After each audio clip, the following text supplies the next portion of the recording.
Tu sais, parfois, il y a des rencontres qui frappent ton âme avant même de toucher ta vie, des présences qui arrivent sans prévenir, qui t'éveillent, qui t'ouvrent et qui repartent, comme si leur passage avait été écrit quelque part, longtemps avant que tu comprennes ce que tu vivais. Et peut-être que toi aussi, tu ressens encore cette question qui tourne dans ton cœur. Pourquoi cette personne? Pourquoi cette connexion-là? Pourquoi elle est entrée dans ma vie si c'était pour en sortir? Respire un instant et écoute, parce que cette question, elle n'est pas anodine. Elle ne vient pas de ton mental, elle vient d'un endroit plus profond, un espace en toi qui sait qu'il y a quelque chose de vrai derrière cette rencontre, quelque chose qui dépasse le simple hasard. Ce n'est pas juste une histoire, ce n'est pas juste un passage, c'est un chapitre qui résonne avec ton âme, même si ton esprit, lui, ne comprend pas encore. Et si ce n'était pas la première fois que vos chemins se croisaient, et si ce que tu as ressenti, cette impression de familiarité, ce regard qui t'a semblé connu, n'était que la réapparition d'une mémoire plus ancienne, une mémoire qui n'appartient pas à cette vie, mais à toutes les versions de toi que tu ne te rappelles plus. Parce que oui, certaines connexions ne naissent pas dans le présent. Elles remontent de très loin, comme des fils invisibles qui se retissent au bon moment, quand ton âme est prête à recevoir une vérité que ton cœur fuyait peut-être. Mais la vraie question, ce n'est pas pourquoi tu l'as rencontré. La vraie question, c'est pourquoi son départ te fait si mal. Pourquoi son absence réveille quelque chose que tu avais enterré depuis longtemps. Pourquoi cette personne que tu n'as peut-être connue que quelques mois ou quelques années a laissé en toi une trace plus profonde que ceux qui ont partagé ton quotidien pendant bien plus longtemps. Il y a une vérité que personne ne nous dit assez parfois. L'âme ne cherche pas une présence. Elle cherche un déclic, et ce déclic peut prendre la forme d'une rencontre, d'un regard, d'une connexion intense qui bouleverse ton univers.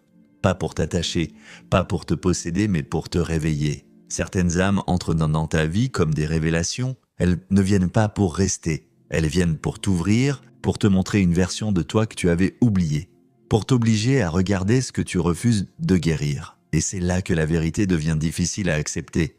Parfois, ce n'est pas l'amour qui est inachevé, c'est toi qui ne l'étais pas encore. Ce n'est pas la relation qui devait continuer, c'est ton évolution intérieure qui devait commencer. Tu sais, on croit souvent qu'une séparation est un échec, mais il y a des relations qui ne sont pas faites pour durer. Elles sont faites pour transformer, elles sont comme des portes. Tu ne restes pas dans la porte, tu la traverses. Mais sans la porte, tu ne serais jamais entré dans la pièce suivante de ta vie. Et parfois, ce que tu ressens comme une blessure est en réalité un passage. Un passage vers plus de conscience, plus de vérité, plus de lucidité sur toi-même. Cette personne n'est pas venue pour te compléter. Elle est venue pour t'éclairer, pour faire remonter à la surface les parts de toi que tu cachais, tes peurs, tes manques, tes désirs, tes blessures et même ton potentiel. C'est pour cela que ça fait mal, parce qu'elle a touché des choses que personne d'autre n'avait touchées avant. Mais alors, tu te demandes, est-ce que tout cela était prévu? Est-ce que c'est un contrat de vie? Est-ce que c'était écrit, comme si nos âmes avaient signé quelque chose avant même de venir ici? Écoute, il y a une manière simple de comprendre. Ce n'est pas un contrat au sens humain, ce n'est pas une obligation, ni une punition, ni un destin figé. C'est une invitation. Une rencontre d'âme est toujours une invitation à évoluer. Certaines personnes viennent pour t'aimer, d'autres pour te réveiller, d'autres encore pour te libérer. Et parfois, une seule et même personne fait les trois. Mais la solution n'est pas de t'attacher à l'histoire, ni d'attendre son retour, ni de vivre dans l'illusion qu'elle seule détient ta guérison. La solution, c'est d'écouter ce que cette rencontre a déclenché en toi, ce qu'elle a mis en lumière, ce qu'elle t'a forcé à regarder. Parce que la vérité, c'est que tu n'es pas tombé amoureux d'une personne. Tu es tombé amoureux de la version de toi qu'elle a réveillée, et cette version-là, tu peux la retrouver, même sans elle.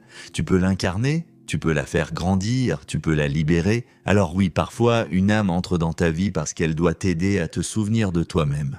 Et parfois, elle s'en va, parce que c'est le départ qui te fera enfin avancer. Le détachement n'est pas un abandon, c'est un acte d'amour envers toi. C'est la compréhension profonde que certaines connexions t'accompagnent seulement jusqu'à un certain point, puis te laissent marcher seul, pour que tu deviennes la personne que tu es capable d'être. Et tu sais quoi? Ce n'est pas parce que cette personne n'est plus là physiquement qu'elle n'a plus de rôle dans ton histoire. Elle a laissé une empreinte, oui, mais cette empreinte, elle n'est pas un poids. C'est une lumière, une boussole, une graine plantée en toi. Et si tu fais le choix de grandir, cette graine deviendra une force. Mais si tu t'y accroches, elle deviendra une douleur. La vraie guérison, c'est d'accepter que certaines âmes te visitent, mais ne t'appartiennent pas, qu'elles te traversent, mais ne te retiennent pas, qu'elles t'aiment, mais ne te choisissent pas. Et c'est ok, parce que leur rôle n'est pas de rester. Leur rôle est de te révéler. Alors respire et laisse cette vérité descendre doucement en toi et tu n'as rien perdu. Rien. Tu es en train de devenir, tu es en train de te retrouver. Et peut-être que la personne que tu attends n'était pas celle que tu croyais. Peut-être que la vraie rencontre, c'est celle que tu fais avec toi-même. Maintenant, si tu ressens que ce message te parle, abonne-toi parce qu'ici, on avance ensemble, pas à pas, vers une version plus consciente, plus aimante et plus éveillée de nous-mêmes.